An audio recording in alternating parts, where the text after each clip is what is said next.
8 August doctor Mohammad Yunus বাংলাদেশের অন্তর্বর্তী সরকারের প্রধান উপদেষ্টার দায়িত্ব গ্রহণের পর 27 আগস্ট রাষ্ট্রীয় অতিথি ভবন যমুনায় সৌদি রাষ্ট্রদূতের সাথে সৌজন্য সাক্ষাৎ করেন।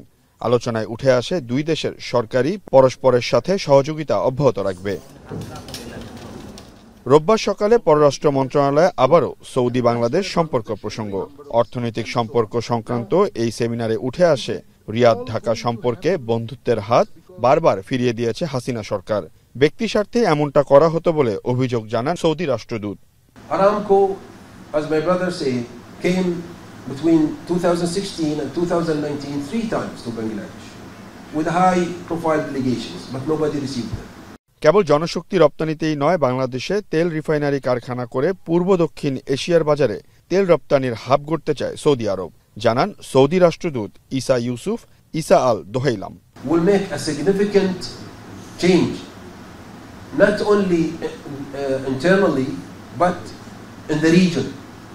We can also make the products of this refinery goes to China, goes to India, goes to the neighbor countries. শুধু সৌদি আরবের কোম্পানি নয়, দক্ষিণ কোরিয়ার স্যামসাংকেও ফিরিয়ে দিয়েছিল হাসিনা সরকার। বিনিয়োগ না বাড়ার কারণ শুধু দুর্নীতি নয়, বাংলাদেশ পলিসিগত নানা ভুল সিদ্ধান্তও নিয়েছিল বলে জানান অর্থ উপদেষ্টা। Aramco was not welcome. Thanks to the Korean. Samsung came, and they are also not welcome. They went to Vietnam, and they are exporting more than $50 billion. The government will do everything, and private sector will just take the $50 billion.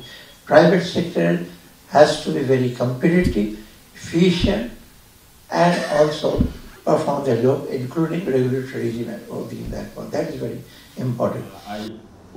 এদিকে পররাষ্ট্র উপদেষ্টা বলেন, অন্তর্বর্তী সরকার বিদেশি বিনিয়োগকারীদের সঠিক পরিবেশ দিতে বদ্ধপরিকর এবং সব দেশের জন্যই জনশক্তি প্রশিক্ষণ দেয়া হবে বলেও জানান তিনি।